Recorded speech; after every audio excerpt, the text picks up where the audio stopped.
ಇವತ್ತು ನಿಮಗೆ ಸಿಕ್ಕಾಪಟ್ಟೆ ಅಡ್ವೆಂಚರಸ್ ಒಂದು ಸ್ಟೋರಿನ ತಗೊಂಬಂದಿದ್ದೀನಿ. ಏನಿದು ಅಡ್ವೆಂಚರಸ್ ಸ್ಟೋರಿ ಅಂದರೆ, ಇದು ಇಂಡಿಯಾದಲ್ಲಿ ನಡೆದಿದ್ದಲ್ಲ, ಇದು ರಷ್ಯಾದಲ್ಲಿ ನಡೆದಿದೆ. ನಿಮಗೆ ಗೊತ್ತಾಗುತ್ತೆ, ರಷ್ಯಾ ಅಂದರೆ ಸ್ವಲ್ಪ ಕೋಲ್ಡ್ ಕಂಟ್ರಿ. ಅಂದರೆ ನಾವೀಗ ಸ್ವಲ್ಪ ಕೋಲ್ಡ್ ಸ್ಟೋರಿ ಬಗ್ಗೆ ಹೋಗೋಣ. ಬಟ್ ನಮ್ಮ ತಲೆಯಲ್ಲಿ ಸ್ವಲ್ಪ ಯೋಚನೆ ಮಾಡುವಷ್ಟು ಬಿಸಿ ಆಗುತ್ತೆ ಅಂತ. ಏನಿದು ಅಂದರೆ ಡ್ಯಾಟ್ ಲವ್ ಪಾಸ್ ಸ್ಟೋರಿ ಅಂತ. ಏನಿದು ಡ್ಯಾಟ್ ಲವ್ ಪಾಸ್ ಸ್ಟೋರಿ ಅಂತ? ಇದೊಂದು ಫೇಮಸ್ ಸ್ಟೋರಿ, 1959 ನಡೆದಿರೋ ಸ್ಟೋರಿ. ಇದೇನು ಅಂದರೆ, ಒಂದು ಕಾಲೇಜಲ್ಲಿ ಒಂದು ಗ್ರೂಪ್ ಇರುತ್ತೆ. ಆ ಗ್ರೂಪ್ ಹೆಸರು ವಿಲ್ಡರ್ನೆಸ್ ಕ್ಲಬ್ ಅಂತ. ಏನಿದು ವಿಲ್ಡರ್ನೆಸ್ ಕ್ಲಬ್ ಅಂದರೆ, ಈಗ ಇಂಡಿಯಾದಲ್ಲಿ ಎಜುಕೇಷನ್ ಸಿಸ್ಟಮ್ ಒಂಥರ ಇದೆ, ರಷ್ಯಾದಲ್ಲಿ ಅಥವಾ ಬೇರೆ ಬೇರೆ ದೇಶದಲ್ಲಿ ಬೇರೆ ಬೇರೆ ಥರ ಎಜುಕೇಷನ್ ಸಿಸ್ಟಮ್ ಇದೆ.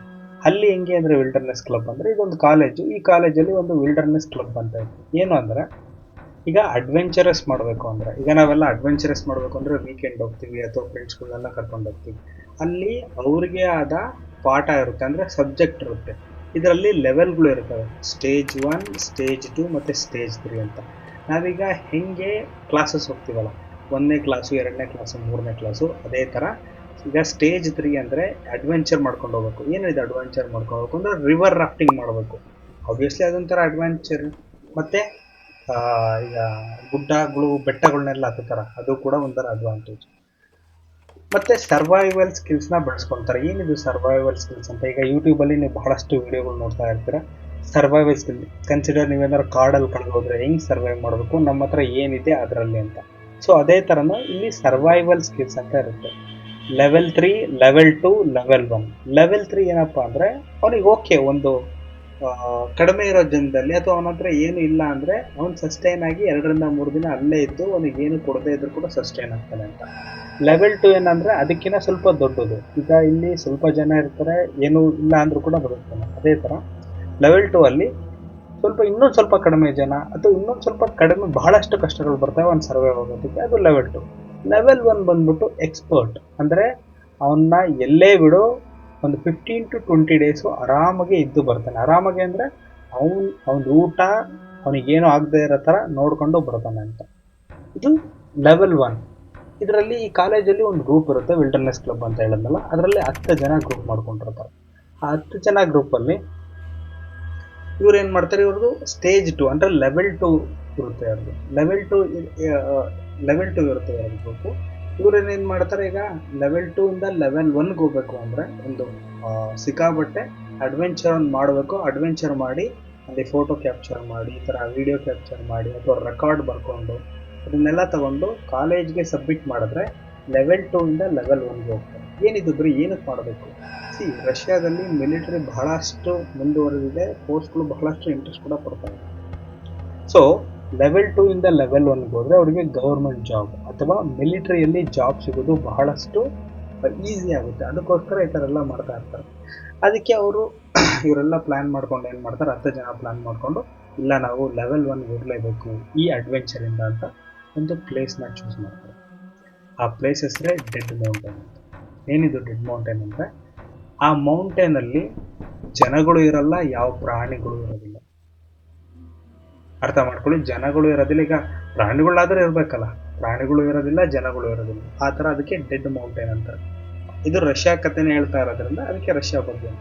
ಮತ್ತು ಆ ಟೈಮಲ್ಲಿ ರಷ್ಯಾ ಅಂದ್ರೇ ಕೋಲ್ಡ್ ಕಂಟ್ರಿ, ಸ್ನೋಫಾಲ್ ಆಗ್ತಾನೆ ಇರುತ್ತೆ. ಸೊ ಏನು ಮಾಡ್ತಾರೆ ಇವರು, ಆ ಡೆಡ್ ಮೌಂಟೇನಿಗೆ ಹೋಗಬೇಕು ಅಂತ ಹೋಗ್ತಾರೆ. ಈಗ ಡೆಡ್ ಮೌಂಟೇನ್ ಹೋಗಬೇಕು ಅಂದರೆ ಅವ್ರ ಪ್ಲೇಸಿಂದ ಡೆಡ್ ಮೌಂಟೇನ್ಗೆ 600 ಕಿಲೋಮೀಟರ್. ಆ 600 ಕಿಲೋಮೀಟರ್ ಟ್ರೈನಲ್ಲಿ ಟ್ರಾವೆಲ್ ಮಾಡಿ ಆ ಡೆಡ್ ಮೌಂಟೇನ್ಗೆ ಹತ್ರ ಇರೋ ಒಂದು ಪ್ಲೇಸಲ್ಲಿ, ವಿಸೈ ಅಂತ ಪ್ಲೇಸಲ್ಲಿ ಉಳ್ಕೊತಾರೆ. ರಾತ್ರಿ ಬೆಳಿಗ್ಗೆ 2-3 ಗಂಟೆಗೆ ಬರ್ತಾರೆ, ಬಂದು ಉಳ್ಕೊತಾರೆ. ಉಳ್ಕೊಂಡಾದ್ಮೇಲೆ ನೆಕ್ಸ್ಟ್ ಡೇ ಹೋಗೋಣ, ನೆಕ್ಸ್ಟ್ ಡೇ ನಾವು ಸರ್ವೈವಲ್ ಸ್ಕಿಲ್ಸು ಅಡ್ವೆಂಚರ್ ಮಾಡೋಣ ಅಂತ ಅನ್ಕೊಂತಾರೆ. ಸಿಕ್ಕಾಬಟ್ಟೆ 1-2-3 ದಿನ ಸಿಕ್ಕಾಬಟ್ಟೆ ಸ್ನೋಫಾಲ್ ಆಗ್ತಾರೆ. ಓಕೆ, ಅವಾಗ ಏನು ಮಾಡ್ತಾರೆ ಅಂದರೆ, ಏನು ಮಾಡೋದಕ್ಕಾಗಲ್ಲ, ಹೋಗೋದಕ್ಕಾಗತ್ತಲ್ಲ, ಅಲ್ಲೇ ಸ್ಟೇ ಆಗ್ತಾರೆ ಅದೇ ಸಿಟಿಯಲ್ಲಿ.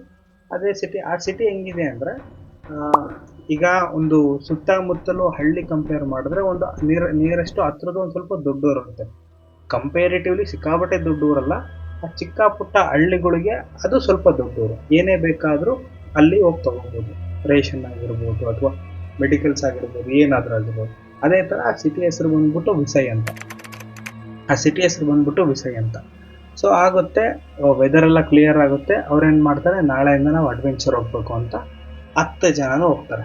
10 ಜನ ಹೋಗ್ಬೇಕಾದ್ರೆ ಒಬ್ಬನಿಗೆ ಸಿಕ್ಕಾಬಟ್ಟೆ ಜ್ವರ ಬಂದ್ಬಿಡುತ್ತಲ್ಲಿ. ಯಾಕೆಂದರೆ ವೆದರ್ ಚೇಂಜ್ ಆಗಿದೆ, ಮತ್ತು ಟ್ರಾವೆಲ್ ಮಾಡಿದ್ದಾರೆ 600 ಕಿಲೋಮೀಟರ್. ಯೂರಿ ಎಡಿನ್ ಅಂತ ಅವನಿಗೆ ಸಿಕ್ಕಾಪಟ್ಟೆ ಜ್ವರ ಬರುತ್ತೆ. ಆ ಟೀಮಲ್ಲಿ ಒಂದು ಟೀಮ್ ಅಂದರೆ ಒಬ್ಬ ಟೀಮ್ ನಡೆಸೋಕ್ಕೆ ಒಬ್ಬ ಹೆಡ್ ಅಂತೂ ಬೇಕೇ ಬೇಕಾಗಿರುತ್ತೆ. ಆ ಟೀಮಲ್ಲಿ ಹೆಡ್ ಹೇಳ್ತಾನೆ, ನೋಡಪ್ಪ ನೀನು ಬರಬೇಡ, ಯಾಕೆಂದರೆ ನಿನಗೆ ಹುಷಾರಿಲ್ಲ, ಮತ್ತು ಅಲ್ಲಿ ಸಿಕ್ಕಾಪಟ್ಟೆ ಕೋಲ್ಡ್ ಇರೋದ್ರಿಂದ ಮತ್ತೆ ನಿನಗೆ ಜಾಸ್ತಿ ಆಗ್ತದೆ. ನೀನೊಂದು ಕೆಲಸ ಮಾಡು, ನೀನು ರಿಟರ್ನ್ ಊರಿಗೆ ಹೋಗಿ ಹಾಸ್ಪಿಟ್ಲಲ್ಲಿ ಎಲ್ಲ ಟ್ರೀಟ್ಮೆಂಟ್ ತಗೋ, ನಾವೊಂದು 10 to 15 ಡೇಸ್ ಬಿಟ್ಕೊಂಡು ಬರ್ತೀವಿ ಅಂತ. ನಾನು ಬಂದ ತಕ್ಷಣ ಟೆಲಿಗ್ರಾಮ್ ಹಾಕ್ತೀನಿ, ಆಮೇಲೆ ನಾನು ಜಾಯಿನ್ ಆಗಿ ಆಮೇಲೆ ನಾನು ಎಕ್ಸ್ಪ್ಲೇನ್ ಮಾಡ್ತೀನಿ. ಸರಿ, ಅದಕ್ಕೆ ಇವರು ಹೇಳಿದ್ದು ಓಕೆ ಅಪ್ಪ, ನನಗೆ ಬರೋದಕ್ಕಾಗೋದಿಲ್ಲ, ನಾನು ಊರಿಗೆ ಹೋಗ್ತೀನಿ ಅಂತ ಹೋಗ್ತಾನೆ. ಸರಿ ಆಗುತ್ತೆ, 10 ಡೇಸ್ ಆಗುತ್ತೆ, 12 ಡೇಸ್ ಆಗುತ್ತೆ, 13 ಡೇಸ್ ಆಗುತ್ತೆ, 15 ಡೇಸ್ ಗಂಟನೂ ಆಗುತ್ತೆ. ಯಾವುದು ಟೆಲಿಗ್ರಾಮ್ ಬರೋದಿಲ್ಲ. ಅವಾಗೆಲ್ಲ ಫೋನ್ ಇಲ್ಲ, 1959 ಕತೆ ಹೇಳ್ತಾ ಇರೋದು. ಅವಾಗೆಲ್ಲ ಫೋನ್ ಇರಲಿಲ್ಲ, ಟೆಲಿಗ್ರಾಮ್ ಬಂದಿಲ್ಲ. ಅದಕ್ಕೆ ಇವನಿಗೆ ಯೋಚನೆ ಆಗುತ್ತೆ. ಇವನು ವಿಸೈ ಅಂತ ಹಳ್ಳಿ ಇರುತ್ತಲ್ಲ, ಹಳ್ಳಿಯಲ್ಲಿರೋ ಪೊಲೀಸ್ ಸ್ಟೇಷನ್ಗೆ ಹೋಗ್ತಾನೆ. ಪೊಲೀಸ್ ಸ್ಟೇಷನ್ಗೆ ಹೋಗಿ, ನೋಡಿ ನಾವು 10 ಜನ ಈ ಕಾಲೇಜಿಂದ ಬಂದಿದ್ವಿ, ನಾವು ಹೋಗ್ಬೇಕು ಅಂತಿದ್ವಿ, ನನ್ನನ್ನು ಬಿಟ್ಟು ಹೋದ್ರು. ಏನಕ್ಕೆ ಅಂದರೆ ನನಗೆ ಹುಷಾರಿರಲಿಲ್ಲ, ಸೊ ಅದಕ್ಕೆ ನಾನು ಟ್ರೀಟ್ಮೆಂಟ್ ತೊಗೊತ ಇದ್ದೆ. ಅದರಲ್ಲಿ ನಮ್ಮ ಹೆಡ್ ಏನು ಹೇಳಿದ್ದೆ ಅಂದರೆ, ಒಂದು 14 ಡೇಸ್ 15 ಡೇಸ್ ನಾವೇನಾದ್ರು ಟೆಲಿಗ್ರಾಮ್ ರೀಚ್ ಆಗಿಲ್ಲ ಅಂದರೆ ಹತ್ತಿರದಲ್ಲಿರೋ ಪೊಲೀಸ್ ಸ್ಟೇಷನ್ಗೆ ಕಾಂಟ್ಯಾಕ್ಟ್ ಮಾಡುವಂತ. ಸೊ ಆದ ಕಾರಣ ನಾನು ನಿನ್ನ ಹತ್ರ ಬಂದಿದ್ದೀನಿ ಅಂತ. ಸೊ ಅಲ್ಲೆಲ್ಲ ರಷ್ಯಾದಲ್ಲೆಲ್ಲ ಅಷ್ಟು ಸೀರಿಯಸ್ ಆಗಿ ಆ ಟೈಮಲ್ಲಿ ತೊಗೊಂಡಿಲ್ಲ ಪೊಲೀಸರು. ಅಯ್ಯೋ ಬಿಡು, ಇಲ್ಲೇ ಹೋಗಿರ್ತಾರೆ ಇವರು, ಸುತ್ತಮುತ್ತ ಆಡ್ತಿರ್ತಾರೆ ಹಂಗೆ ಅಂತ ಥಾಟ್ ಮಾಡ್ತಾ ಇರ್ತಾರೆ. ಸೊ ಅವಾಗ ಏನಾಗುತ್ತೆ ಅಂದರೆ 16 ಡೇಸ್ ವೆಯ್ಟ್ ಮಾಡ್ತಾರೆ, 17 ಡೇಸ್ ವೆಯ್ಟ್ ಮಾಡ್ತಾರೆ, 18 ಡೇಸು ವೆಯ್ಟ್ ಮಾಡ್ತಾರೆ. ಯಾವುದೇ ಪತ್ತೆ ಸಿಗೋದಿಲ್ಲ, ಅವ್ರು ಬರೋದೇ ಇಲ್ಲ. ಪೊಲೀಸರಿಗೆ ಸ್ವಲ್ಪ ಸಂಶಯ ಬರುತ್ತೆ, ಏನಿದು ಈ ಥರ ಆಯ್ತಲ್ಲ ಸಡನ್ ಆಗಿ ಅಂತ. ಸೊ ಅವ್ರೇನು ಮಾಡ್ತಾರೆ ಪೊಲೀಸರು, ಅವರು ಎಲ್ಲಿಂದ ಸ್ಟಾರ್ಟ್ ಮಾಡಿದ್ರೋ ಅಲ್ಲಿ ಹುಡ್ಕಕ್ಕೆ ಹೋಗ್ತಾರೆ. ಅವರು ನೀವು ಯಾವುದೇ ಒಂದು ಟ್ರಾವೆಲ್ ಮಾಡ್ತೀವಿ ಅಂದರೆ ಒಂದು ಬೇಸ್ ಕ್ಯಾಂಪ್ ಅಂತ ರೆಡಿ ಮಾಡಿರ್ತಾರೆ. ಆ ಬೇಸ್ ಕ್ಯಾಂಪ್ ಇರುತ್ತೆ, ಬೇಸ್ ಕ್ಯಾಂಪ್ ಒಳಗೆ ಹೋಗ್ತಾರೆ. ಅವ್ರದ್ದೆಲ್ಲದು ಸ್ವೆಟ್ರ್ ಆಗಿರ್ಬೋದು, ಸಾಕ್ಸ್ ಆಗಿರ್ಬೋದು, ಹ್ಯಾಂಡ್ ಗ್ಲೌಸ್ ಆಗಿರ್ಬೋದು, ಜಾಕೆಟ್ ಆಗಿರ್ಬೋದು, ಎಲ್ಲ ಅಲ್ಲೇ ಬಿದ್ದಿರುತ್ತೆ. ಮತ್ತು ಅದ್ರ ಸುತ್ತಮುತ್ತ ಟೆಂಟ್ ಸುತ್ತಮುತ್ತ ಅವರು ಓಡೋಗಿರೋ ಮಾರ್ಕ್ ಇರುತ್ತೆ. ಒಬ್ಬರಲ್ಲ, ಬಹಳಷ್ಟು ಜನ, 10 ಜನ 9 ಜನ ಓಡೋಗಿರೋ ಮಾರ್ಕ್ ಇರುತ್ತೆ. ಪೊಲೀಸರಿಗೆ ಸ್ವಲ್ಪ ಸಂಶಯ ಬರುತ್ತೆ, ಏನಿದು ಇವರು ಮೆಲ್ಲಕ್ಕಂತೂ ಮೆಲ್ಲಕ್ಕೆ ನಡ್ಕೊಂಡು ಹೋಗೋದು ಬೇರೆ, ಓಡೋಗೋದು ಬೇರೆ. ನಡ್ಕೊಂಡು ಹೋದ್ರೆ ಹೆಜ್ಜೆ ಮೇಲೆ ಹೆಜ್ಜೆ ಇರುತ್ತೆ, ಬಟ್ ಇದು ಓಡ್ತಾ ಇದ್ದಾರೆ ಅಂದರೆ ಸ್ವಲ್ಪ ಹೆಜ್ಜೆಗಳು ದೂರ ಇರುತ್ತೆ, ಮತ್ತು ಫೋರ್ಸ್ ಇರೋದ್ರಿಂದ ಒತ್ತಿರುತ್ತೆ, ಅಲ್ಲಿ ಸ್ನೋ ಇರೋದ್ರಿಂದ ಒತ್ತಿರುತ್ತೆ. ಸೊ ಅವ್ರಿಗೆ ಸಂಶಯ ಬರುತ್ತೆ. ಹಂಗೆ ಮುಂದೆ ಹೋಗ್ಬೇಕಾದ್ರೆ ಒಂದು ಮರ ಸಿಗುತ್ತೆ. ಆ ಮರದ ಹತ್ರ 2 ಡೆಡ್ ಬಾಡಿ ಸಿಗುತ್ತೆ. ಯಾರು ಅಂದರೆ ಯೂರಿ ಅಂತ ಒಬ್ಬ ಹೆಸರು, ಮತ್ತು ಈಗೋರ್ ಅಂತ ಒಬ್ಬ ಹೆಸರು. ಅವರಿಬ್ಬರದು ಡೆಡ್ ಬಾಡಿ ಸಿಗುತ್ತೆ. ಸೊ ಅವ್ರ ಡೆಡ್ ಬಾಡಿಯಲ್ಲಿ ಅವ್ರ ಬಟ್ಟೆಗಳು ಯಾವುದೂ ಇರಲ್ಲ, ಬಟ್ಟೆಗಳೆಲ್ಲ ಆಚೆ ಕಡೆ ಇರುತ್ತೆ. ಬಟ್ಟೆಗಳೇ ಇರಲ್ಲ ಅವ್ರಿಗೆ. ಓಕೆ, ಮತ್ತು ಅವರದು ಮೂಳೆಗಳೆಲ್ಲ ಮುರ್ಕೊಂಡೋಗಿರುತ್ತೆ, ಸ್ಕಿನ್ ಎಲ್ಲ ಕಿತ್ತಿರುತ್ತೆ ಅವ್ರಿಗೆ. ಪೊಲೀಸರಿಗೆ ಸಂಶಯ ಬರುತ್ತೆ, ಏನಿದು ಈ ಥರ ಆಗಿದೆ ಬಗ್ಗೆ. ಫಸ್ಟ್ ಸಂಶಯ ಬರುತ್ತೆ, ಆಮೇಲೆ ಹುಡ್ಕೊಂಡು ಹೋಗ್ತಾರೆ. ಸಂಶಯ ಬರುತ್ತೆ, ಯಾರು ಮಾಡಿರ್ಬೋದು, ಏನು ಮಾಡಿರ್ಬೋದು ಅಂತ ಅಲ್ಲೇ ಬಿಡ್ತಾರೆ. ಹಂಗೆ ಸ್ವಲ್ಪ ಮುಂದಕ್ಕೆ ಹುಡ್ಕೊಂಡು ಹೋಗ್ತಾರೆ. ಆ ಮುಂದಕ್ಕೆ ಹುಡ್ಕೊಂಡು ಹೋದ್ಮೇಲೆ ಇನ್ನೂ ಇಬ್ಬರದು ಡೆಡ್ ಬಾಡಿ ಸಿಗುತ್ತೆ. ಆ ಡೆಡ್ ಬಾಡಿ ಎಲ್ಲಿ ಸಿಗುತ್ತೆ ಅಂದರೆ ಅಲ್ಲಿ ಪಕ್ಕದಲ್ಲೇ ಒಂದು ಲೇಕ್ ಥರ ಅಥವಾ ರಿವರ್ ಥರ ಇರುತ್ತೆ. ಆ ರಿವರ್ ಹತ್ರ ಇದಾಗಿ ಸಿಗುತ್ತೆ. ಅಲ್ಲೂ ಕೂಡ ಅವರದು ಮೂಳೆಗಳೆಲ್ಲ ಮುಟ್ಕೊಂಡು ಹೋಗಿರುತ್ತೆ, ಬಟ್ಟೆಗಳಿರಲ್ಲ, ಒಬ್ರು ತಲೆ ಬುರುಡೆನೇ ಉಪ್ಪರ ಆಗಿರುತ್ತೆ. ಅವಾಗ ಇವ್ರು ಯೋಚನೆ ಮಾಡ್ತಾರೆ, ಮತ್ತೆ ಯಾರೂ ಸಿಗೋದಿಲ್ಲ, ಅಂದರೆ 5 ಜನ ಸಿಗೋದಿಲ್ಲ. ಅವ್ರು ಮತ್ತೆ ಪೊಲೀಸ್ ಸ್ಟೇಷನಿಗೆ ಬರ್ತಾರೆ. ಪೊಲೀಸ್ ಸ್ಟೇಷನಿಗೆ ಬಂದು ಯೋಚನೆ ಮಾಡ್ತಿರ್ತಾರೆ, ಯಾರು ಮಾಡಿರೋದು ಅಂತ.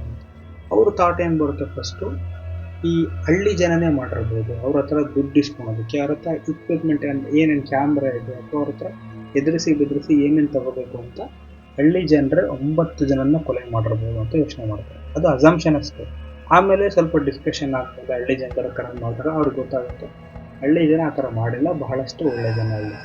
ಓಕೆ, ಮತ್ತು ಹಂಗಾದ್ರೆ ಏನಾಗಿರ್ಬೋದು? ಹಂಗೆ ಅವರು ರಿಸರ್ಚ್ ಮಾಡಬೇಕಾದ್ರೆ ಆ ಪ್ಲೇಸಲ್ಲಿ ನಾವು ಒಂದು ಈಗ ನಾವು ನ್ಯೂಕ್ಲಿಯರ್ ಇದನ್ನು ಮಾಡ್ತೀವಿ ಗೊತ್ತಾ, ಟೆಸ್ಟ್ ಮಾಡ್ತೀವಿ. ನ್ಯೂಕ್ಲಿಯರ್ ಟೆಸ್ಟ್ ಮಾಡಬೇಕಾದ್ರೆ ಅಥವಾ ಯಾವುದಾದ್ರೂ ಒಂದು ಸ್ಪೇಸ್ ಕಳಿಸೋ ಮಿಷನ್ನ ಟೆಸ್ಟ್ ಮಾಡಬೇಕಾದ್ರೆ ಒಂದು ಡಮ್ಮಿ ಟೆಸ್ಟ್ ಅಂತ ಮಾಡ್ತೀವಿ. ಅಲ್ಲಿ ರಷ್ಯಾ ದೇಶದವರು ಕೂಡ ಒಂದು ಟೆಸ್ಟ್ ಮಾಡಿದ್ರು. ಅವರೇನು ಅಂದ್ಕೊಂಡ್ರು, ಇದು ಟೆಸ್ಟ್ ಮಾಡ್ಬೇಕಾದ್ರೆ ಇವ್ರು ಅಲ್ಲಿಗೆ ಹೋಗಿದ್ದಾರೆ. ಅದೇ ಟೈಮಿಗೆ ಅದು ಬ್ಲಾಸ್ಟ್ ಆಗಿರ್ಬೋದು, ಅದರಿಂದ 9 ಜನ ಸತ್ತಿದ್ದಾರೆ. ಬಟ್ ಆಮೇಲೆ ಗೊತ್ತಾಗುತ್ತೆ ಆ ಟೈಮಲ್ಲಿ ಅವ್ರು ಹೋಗಿರೋ ಟೈಮಲ್ಲಿ ಯಾರೂ ರಷ್ಯಾ ದೇಶದವ್ರು ಟೆಸ್ಟ್ ಮಾಡಿಲ್ಲ. ಅದು 1 ಮಂತ್ ಮುಂದೆ ಮಾಡಿದ್ದಾರೆ, ಬಟ್ ಆ ಟೈಮಲ್ಲಿ ಯಾರೂ ಮಾಡಿಲ್ಲ. ಓಕೆ, ಯಾಕಂದರೆ ಏನು ಕ್ಲೂ ಸಿಗ್ತಾ ಇಲ್ವಲ್ಲ ಏನಪ್ಪ ಅಂತ. ಸೊ ಹಂಗೆ ಹುಡುಕ್ಬೇಕಾದ್ರೆ ಅಲ್ಲಿ ಟೆಂಟಲ್ಲಿ ಅವ್ರಿಗೆ ತಂದಿದ್ದು ಒಂದು ಕ್ಯಾಮ್ರಾ ಸಿಗುತ್ತೆ. ಓಕೆ, ಕ್ಯಾಮ್ರಾ ಸಿಗುತ್ತೆ. ಕ್ಯಾಮ್ರಾದಲ್ಲಿ ನೋಡ್ತಾ ಇರಬೇಕಾದ್ರೆ ಒಂದು 2 ಫೋಟೋಗಳು ವಿಚಿತ್ರ ಕಾಣುತ್ತೆ. ಒಂದು ಬ್ಲರ್ಡ್ ಫೋಟೋ, ನಿಮಗೆ ಸ್ಕ್ರೀನಲ್ಲಿ ಕಾಣುತ್ತೆ ನಿಮಗೆ, ಒಂದು ಬ್ಲರ್ಡ್ ಫೋಟೋ, ಒಂದೇ ಒಂದು ಲೈಟ್. ಓಕೆ, ಅವಾಗ ಸ್ವಲ್ಪ ಅನಾಲಿಸಿಸ್ ಮಾಡಾದ್ಮೇಲೆ ಅಂದ್ಕೊಳ್ತಾರೆ, ಅವಾಗ ರಷ್ಯಾದಲ್ಲಿ ಮತ್ತು USA ಏಲಿಯನ್ ಸೈಟಿಂಗ್ ಎಲ್ಲ ಆಗ್ತದೆ.